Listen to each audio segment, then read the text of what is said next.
তাদেরকে পছন্দ করে আল্লাহ রাব্বুল আলামিনের কোরআনের আয়াত শোনার জন্য এখানে এসেছে। বাবা একটু আওয়াজ করে বলেন আলহামদুলিল্লাহ। আল্লাহ রাব্বুল আলামিন 7টা গুণের প্রথম গুণ বর্ণনা করতেছেন। বলবো বললাম বলবেন না তো? আল্লাহ রাব্বুল আলামিন 7টা গুণের মধ্যে প্রথম গুণ বর্ণনা করতেছেন, আমার যে সমস্ত বান্দারা আমি আল্লাহ রাব্বুল আলামিনকে ভয় করবে, আমি আল্লাহর ভয় অন্তরে নিয়ে আমি আল্লাহকে পাওয়ার জন্য নামাজ আদায় করবে। 1 নাম্বার গুণ মুমিনের হবে, মুমিন যে নিজেকে মুসলমান ইমানদার দাবি করবে, সে আমি আল্লাহকে রাজি খুশি করার জন্য 5 ওয়াক্ত নামাজ পড়বে। নাম্বার 1 কি? প্রথমে এখন কথাগুলো হবে কাউকে আঘাত দেওয়ার জন্য না ভাই, কাউকে আঘাত দেওয়ার জন্য না। এখন আমি যদি মুমিন হতে চাই, আমি যদি জান্নাত যদি অর্জন করতে চাই, এই গুণগুলো আমাকে অবশ্যই অর্জন করতে হবে। এবার আসেন, আমাদের মুসলমানের মধ্যে নামাজের মহব্বত বেশি না কম? বেশি না কম? আজকে এখানে যারা বসে আছি সকলেই আজকে ফজরের নামাজ, যোহরের নামাজ, আসরের নামাজ, মাগরিবের নামাজ, এশার নামাজ জামাতের সাথে আদায় করে এখানে বসে আছে, ঠিক না? আমি তো মনে করি অন্তরের মুসলমান একজন নামাজি নয়, কারণ এখানে বেনামাজি কেউ আসতে পারে না। কারণ আল্লাহ রাব্বুল আলামিন যাকে পছন্দ করেছেন ওই আল্লাহর নেককার বান্দারা এই রহমতের পিঞ্জরে এসেছে। এই জন্য মুমিনের 1 নাম্বার গুণ নামাজ। আজকে মুসলমান নামাজ তো পড়ে না, আবার নামাজের বিরুদ্ধে কথা বলে এমন পাক্কা বেঈমান মুসলমান আছে না নাই? নামাজ পড়ার কি দরকার? নামাজ পড়ে কেমনে তোমরা আল্লাহর ভয় এমন বন্ধ বাবার পীরের মুরিদ আছে না নাই? পানির তলে মোমবাতি জ্বলে, পানির তলে কি জ্বলে? পানির তলে মোমবাতি জ্বলে, বাবাটা সে নিবে না। আমার বাবার মুরিদ হলে নামাজ রোজা লাগে না। আইসো বাবা বস কাছে, কেউ বেজানো দেখে না। রাতের বেলা এসো বাবা, দিনের বেলা আসলেন বাবা।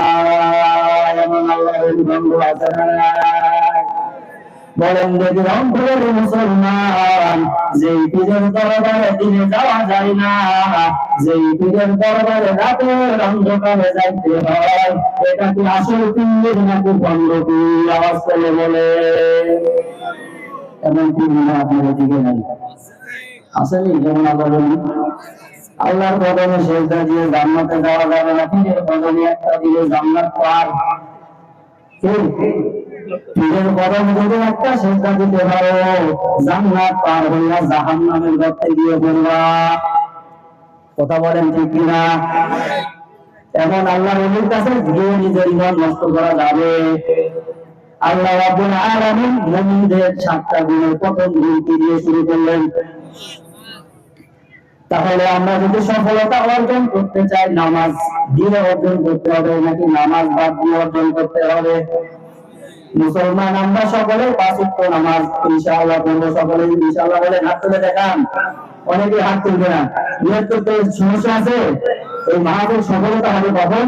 হাত নামান। কষ্ট দিতেছি, কষ্ট পাইতেছেন? শীতকাল একটু লড়াচড়া করলে গরম করবে। কথা বলেন ঠিক কিনা? কারণ এখানে কোনো গরম বয়ান হবে না। কি বয়ান হবে না? গরম গরম হবে না, বয়ান যাওয়ার সব ঠান্ডা ঠান্ডা, কারণ সময়টাও ঠান্ডা। এখন ঠান্ডা না, এই জন্য বয়ান গুলো হবে কি ঠান্ডা। মাঝে মধ্যে একটু লড়াইলে আমরা কি হবো? গরম হবো, ঠিক আছে না? তাহলে বন্ধ কি বলে, পানির তলে মোমবাতি জ্বলে, বাবাটা শুনবে না। আবার বাবার মুরিদ হলে নামাজ রোজা লাগে না। আইসো বাবা বসো কাছে, তোমরা জানো দেখো না। রাতের বেলা এসো বাবা, দিনের বেলা আসলেন বাবা। এই আল্লাহর ওলি এটা বলে চুপ থাকে না, এরপরে আবার একটু বেশি বলে। মনের পর্দা বড় পর্দা, বাইরের পর্দা উঠাও বলেন নাউজুবিল্লাহ। মনের আলো বড় আলো, বাইরের আলো বিদায় বলেন নাউজুবিল্লাহ। এগুলো বাবা হুকুর আইয়ে রেস্তা খাইলে ঠিক না? এমন আল্লাহ বলি নাই? ও দেখবেন কিছুক্ষণ কোরআন হাদিসের কথা বলে, কথা বলার পর আল্লাহর কোরআন ধরে বন্ধ করে, বন্ধ করার পরে ধর্মলার তবলা নিয়া ওরা শয়তানের এমন ভাবে নাচায়, সেই নাচের তালে তালে হিন্দি পর্যন্ত খুলে পড়ে যায়, ঠিক কিনা?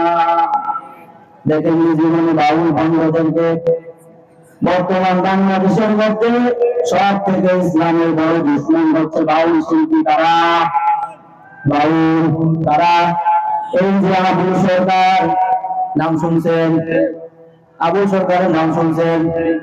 গত কিছুদিন আগে এই আবুল সরকার আমার আল্লাহ নিয়ে প্রশ্ন তুলছে, আল্লাহ রাব্বুল আলামিনের গালি দিয়েছে।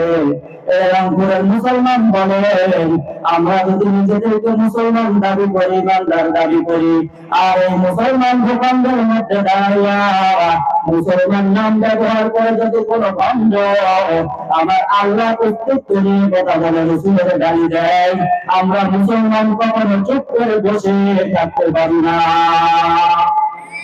যদি কেউ আবার আল্লাহ নিয়ে প্রশ্ন করে আল্লাহর গালি দেয়, মুসলমান আমাদের মানুষ সর্বপ্রথম আমাদের দাবি হবে আল্লাহর দুশমনের কবর রচনা বাংলার জমিনে করব, নবীর দুশমনের কবর রচনা বাংলার জমিনে করব, প্রয়োজনে নিজের জীবন দিয়ে দিব, তারপরেও কখনো বেঈমানের সামনে মাথা নত করব না। মুসলমান যদি আমার আল্লাহকে গালি দেয়, বলেন চুপ করে বসে থাকার কোন অবস্থা আসেনি? বসে যদি থাকে ইমান থাকবে। এই আবুল সরকার অনেক কথা বলে, তার মধ্যে একটা কথা উল্লেখযোগ্য, সবগুলো তো তার নাস্তিকতার কথা, একটা কথা ইমান থাকার মতো কথা নয়। তাদের কথা শোনার জন্য হাজার হাজার বাঙালি পাগল মুসলমান তাদের পিছনে যাওয়ার কথা বলেন, ঠিক না? কোরআনের কোন বলে সন্তান গুলো পাওয়া যায় না। কোরআন বিরোধী আন্দোলন, কোরআন বিরুদ্ধে যখন কথা হয়, আল্লাহর বিরুদ্ধে যখন কথা হয়, এমন মজলিসের মধ্যে যে শয়তান গুলো যায়, বাউল শিল্পীদের কথা শোনার জন্য যে মুসলমান নামধারী মুগলধারী মুনাফিকরা যায়, এরা কখনো ইমানের দাবিতে মুসলমান হতে পারে না। কথা বলেন ঠিক না? ওই আবুল সরকার বলতেছে কোরআন শরীফের সর্বশেষ সূরাটার নাম কি? সবাই একটু আওয়াজ করে বলেন দেখি। সূরা নাস। আপনি আমার থেকে অনেক ভালো জানেন, তারপরে আসলাম আপনাদের সাথে দু একটা কথা বলার জন্য। এখানে সবাই আছেন যোগ্যবান ব্যক্তি, একটু কথা বলেন সর্বশেষ সূরাটার নাম কি? সূরাতুন নাস। এই আবুল সরকার কোরআনের এত সুন্দর ব্যাখ্যা করতেছে।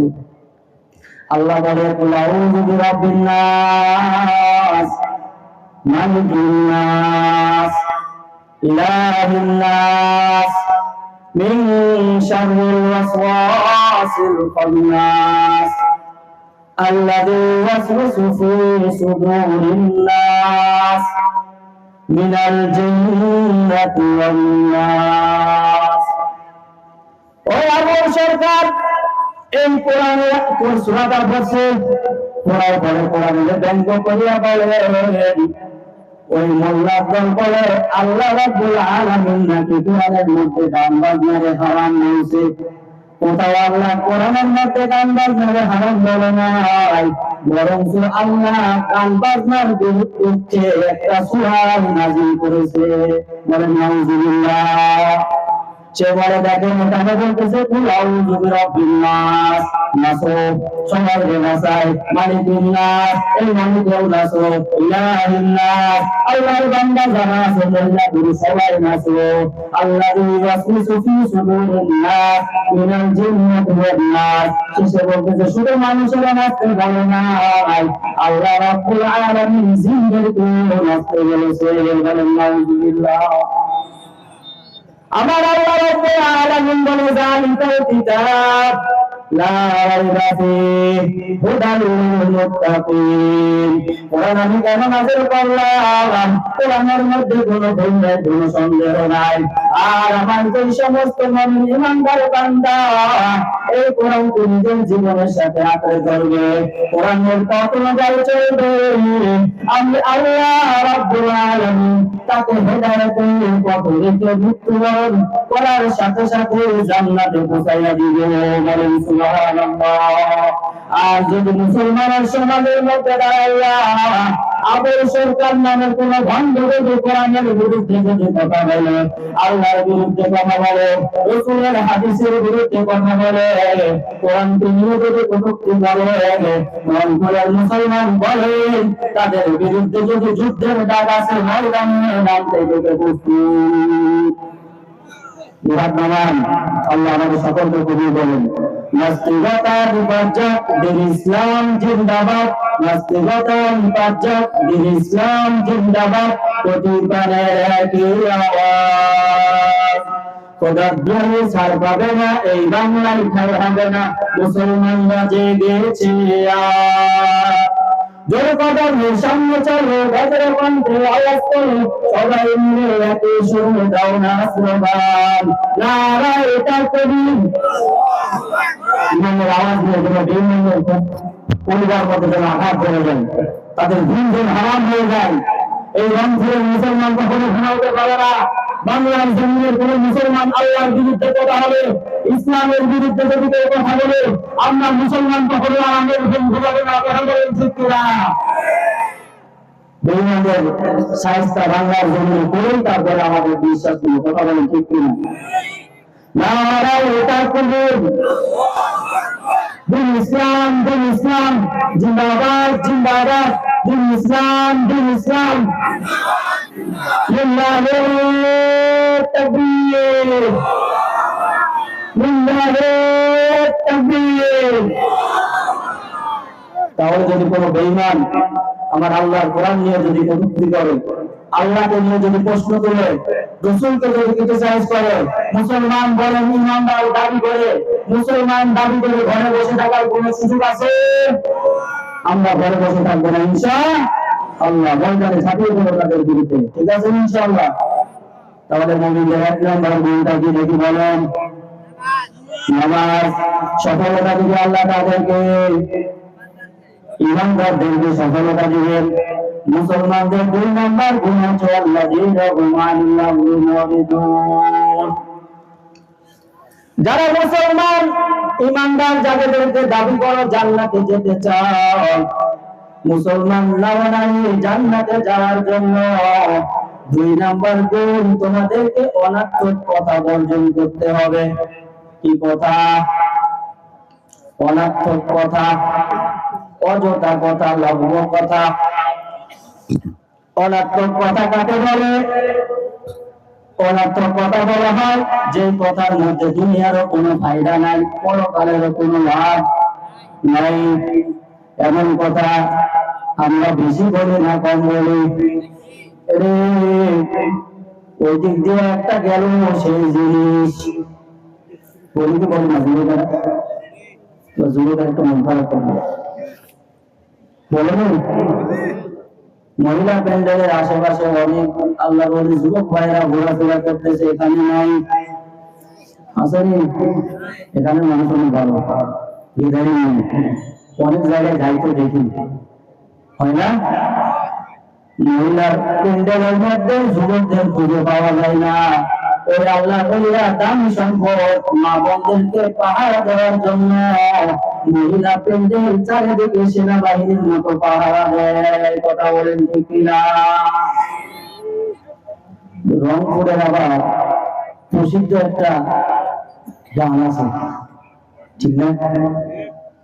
রংপুরে যাইয়া দেখি রঙের মেলা আসেনি? রংপুরে যাইয়া দেখি কিসের মেলা, বলে না? রংপুরের প্রসিদ্ধ গান। তো আমি তো দেখতেছি রংপুরে আইসা দেখি ইমানের খেলা, স্টেজে উঠে দেখি অবাক ছায়া, পাগল করিলাম রংপুরের যুবকরা। সুবহানাল্লাহ। এই আয়োজনে আপনারা খুশি না বেজার? খুশি না বেজার? যুবকদের জন্য দোয়া করবেন না বদুয়া করবেন? মাহফিল আগামী বছর হয়ে এটা চান কি চান না? চান না থেকে দোয়া করে দেখা মনের মনে চাই না মাহফিল চান না?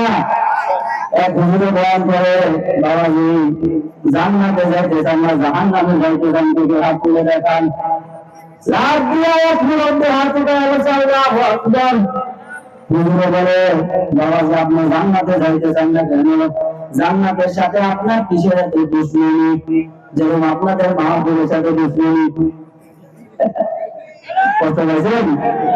কষ্ট পাইছেন? মুরব্বীরা ডাক দিয়ে বলে মুরব্বী কি ব্যাপার? জান্নাতের সাথে এত দুশ্মনী কেন? বাপ-দাদাকে ওকে জান্নাতে গিয়ে কষ্ট পাইছে এই জন্য হাত তুলছেন, জান্নাতে যাবেন না। জাহান্নাম কি এত শান্তির জায়গা? কেন হুজুর জান্নাতে যাবো না কে বলছে? আমিও যাবো, সত্য মুক্তিকে নিয়ে যাবো। বলেন সুবহানাল্লাহ। তাহলে হাত উঠাইলেন কেন? তো হুজুর আপনারা না বললেন হাত উঠাইতে, এই জন্য হাত উঠাইছি। কেন হাত উঠাইতে বলছি শুনেন নাই? না আমি তো এতটুকু জানি হুজুরেরা যা বলে ভালোই বলে, খারাপ কিছু বলে না। কথা বলেন ঠিক না? কিন্তু এক শ্রেণীর মানুষ আছে টুকুওয়ালা দেখলে, কোরআনওয়ালা দেখলে তাদের চান্দু গরম হয়ে যায়। কথা বলেন ঠিক না? টুকুওয়ালা দাড়িওয়ালা দেখলে কিছু সুশীল সমাজ আছে তারা মনে করে টুকুওয়ালা কোরআনওয়ালা আলেমওয়ালা হচ্ছে দেশের বোঝা। কিন্তু তা নয়। দুনিয়ার মধ্যে সব থেকে বেশি বোঝা আর আবর্জনা হচ্ছে সুশীল সমাজ নামে যারা কোরআনের বিরোধিতা করে, ইসলামের বিরোধিতা করে তারা। ঠিক কিনা? এগুলো মহব্বত। কে মহব্বত? এমন মহব্বত বুঝে শুনে কথা বলতে হবে। স্বামী আর স্ত্রী খানা খাইতে বলছে, স্বামী খানা খাইতেছে আর ফোনের মধ্যে কথা কইতেছে। খানার প্লেটে ডাউল নেওয়ার জন্য ফোনে কথা করতেছে। মনোযোগ ফোনের দিকে। কোন দিকে? কোন দিকে? আপনাদের কোন দিকে? হুজুরের দিকে না বাইরের দিকে? এবার স্বামী খানা খাইতে খাইতে ডাউল নিতে গিয়া হাত ধোয়া অবশিষ্ট আইটা পানি বলে, দিকে কি বলে? আইটা পানির মধ্যে চামচটা ঢুকাইয়া দিছে। দিয়া ডাউল মনে করে আচ্ছা মতো 2-3 চামচ দিয়েছে। নেওয়ার পরে ভাত মুখে দিয়া স্ত্রীকে আচ্ছা মতো গালি দেওয়া শুরু করছে। এমন আল্লাহ বলি মুসলমান আছে না নাই? দেখা নাই শোনা নাই স্ত্রীকে ধর আগে মার। বলতে কেন অনুসরণ? বাহিরে যখন একটু রাগ হয়, বড় বড় বা সব রাগ সামলানো আছে না নাই? বাহিরে মানুষের সাথে একটু কথা কাটাকাটি হইল, এই রাগটা বাইরে তো থাকতে পারে না। ঘরের বাঘ বাহিরের বিড়াল, ঘরের মধ্যে গিয়া সিংহর মতো গর্জন লাগের সাথে। আসতে বলে পুরুষ মানুষ মান সম্মান চলে যাবে, মহিলা আছে তো বাসা। আমিও তো একজন পুরুষ, ঠিক না? এবং করা যাবে বাহিরের রাজমিস্ত্রির সাথে দেখানো যাবে? ও কত কষ্ট করে। একটা মহিলা নিজের বাপের বয়সে রাজধানীর মতো থাকে, 16 বছর 18 বছর, যে মেয়েটা কোনোদিন এক গ্লাস পানি বলে খায় না, মেয়ে নাই। কিন্তু স্বামীর সংসারে আসার পর সে ভোর রাতে উঠে যায়, স্বামীর সামনে খানা দিতে হবে, শাশুড়িকে মেনটেন করে, পরিবার মেনটেন করে, কত কষ্ট করে একটা মহিলা স্যাক্রিফাইস করে চলে। এই মহিলাদেরকে যদি আমরা সব থেকে যে মানুষের উপর ভরসা করে, যে যুবকের হাত ধরে মা বাপের সারা জীবনের ভালোবাসা ছেড়ে একজন যুবকের সাথে হাত ধরেছে, স্বামী হিসাবে গ্রহণ করে তার ঘরের মধ্যে আসে, আর সেই মানুষটা যদি তার সাথে খারাপ ব্যবহার করে, ওই মহিলার মতো কপাল পোড়া আর দুনিয়ার মধ্যে কেউ হতে পারে না। পৃথিবীর সবাই যদি কষ্ট হয়, কিন্তু একজন স্বামী যদি তাকে সান্ত্বনামূলক একটু সুন্দর